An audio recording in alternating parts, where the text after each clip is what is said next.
Welcome to the first episode of My Mix Mastery, the podcast with Rebel Ears, which we take a deeper look at the three pillars of success: mindset, mixing techniques, and mastering your craft.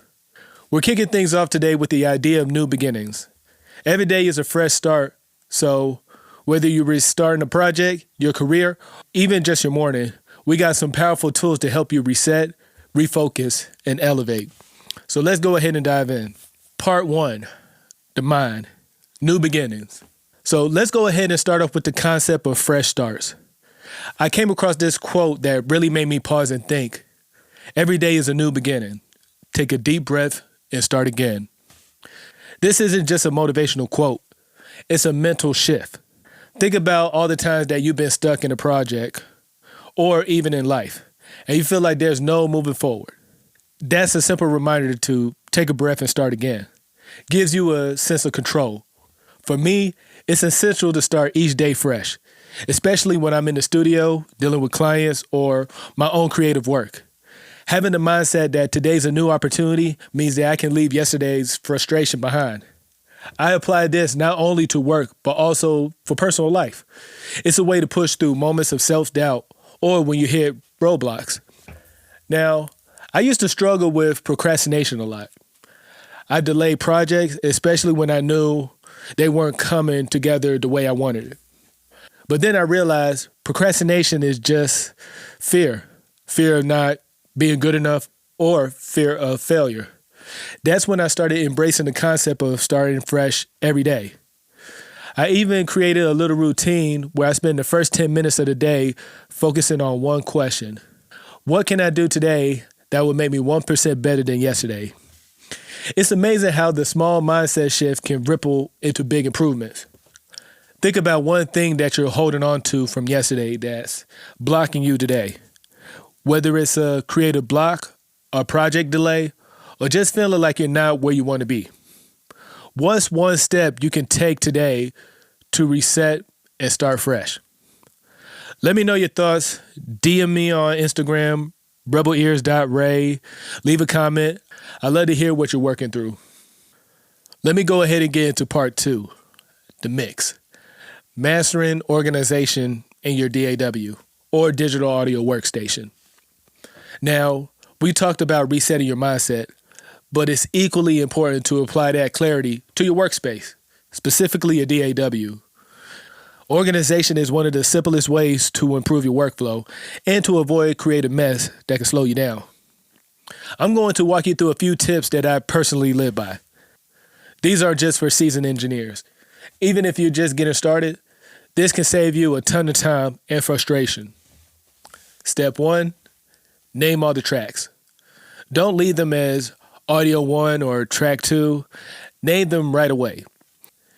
It may seem like a small thing, but trust me, when you're 30 layers deep into a mix, being able to quickly find your vocals, your drums, your instruments, whatever it is crucial. Step 2, use color coding. One of my favorite hacks is using bright colors for different tracks. Usually I use maybe blue for vocals, red for drums, yellow for effects, and green for the aux. It's a visual shortcut that makes mixing way easier. Step 3, icons. If your DAW allows it, use different icons for different track types. It gives you that extra visual cue to keep things flowing. Step 4, markers and labels. I like to use markers for each section of the song. Verse, chorus, bridge, depending on what it is. To me, it's like a map for your project, making it easier to navigate. Step 5, logical track stacking.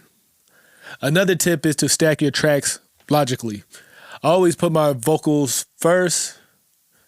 What is my setup? It's normally the drums, the instrument, and then the vocals. It keeps everything organized for me. Whatever works for you, I would like to hear it. Speaking of mixing, let me tell you about this tool that I use on countless sessions in the past. The Focusrite Scarlett 2i2 audio interface. It's portable, reliable, and has clean preamps. I used it in both home studio setups and on-the-go recordings. If you're looking for professional quality audio for your sessions, click the link in the description. How do you organize your DAW sessions? Whether it's color coding or using markers, I want to hear about your setup. I want you to go ahead and tag me in your posts. So did you know that the Focusrite Scarlett series has been used in over 10 million home studios worldwide? It's a simple plug-and-play design, makes it perfect for both beginners and professionals. Part 3, Mastery. These are the lessons I learned from the 5 a.m. Club. Let's talk about mastering not just your craft, but your day. I've been really into the 5 a.m. Club by Robin Sharma lately. The idea of owning your morning so you can own your day is powerful, especially when you got creative goals. One of the key takeaways for me was the concept of commitment. It's not just about getting up early. It's about what you do with that extra time. That commitment to yourself is where mastery begins. So let me go ahead and share a few key takeaways from this book. Commitment leads to progress. Whether it's waking up early or committing to learning a new skill, it's about following through. That's where the magic happens. Procrastination is fear in disguise. This hit me hard because when often I avoid tasks, not because it's hard, but because I was afraid it wasn't going to be done perfectly. But perfection isn't the goal. Progress is. I've seen it time and time again. Don't give up. And speaking of growth, I've been using this Everend app to both read and listen to the 5 a.m. Club. It's been a game changer for me because I can switch between reading and audio. So whether I'm driving or in the studio, I can keep learning. Check out the link in the description if you're interested in how it works. What's your morning routine like? Are you an early riser or do you just hit the snooze button? Hit me up on Instagram or Twitter, Rebel Ears on Twitter, rebelears.ray on Instagram, and let's talk about how to master your mornings. Now, this is going to be a bonus part. I shouldn't tell y'all, but I'm going to go ahead and do it. Mastering your sound with BandLab. This app is what I use to master all of our podcast episodes and YouTube videos. It's simple, effective, and gives you professional level quality in no time. If you're looking to take your sound to the next level, check out BandLab using the link in the description. Go ahead and download it today and give it a shot. Send me a clip of something you mastered using BandLab and let's compare results. I would love to hear what you're working on. All right, everybody, that's it for today's episode of Mind Mix Mastery, a segment of the Rebel Ears podcast. I hope you're feeling inspired to take control of your mindset, organize your session, and get started mastering your craft. Also, don't forget to check the description for all the links to the tools and resources I mentioned today. From everybody at Rebel Ears, I want to tell everybody thank you for listening and watching. Keep tuning in.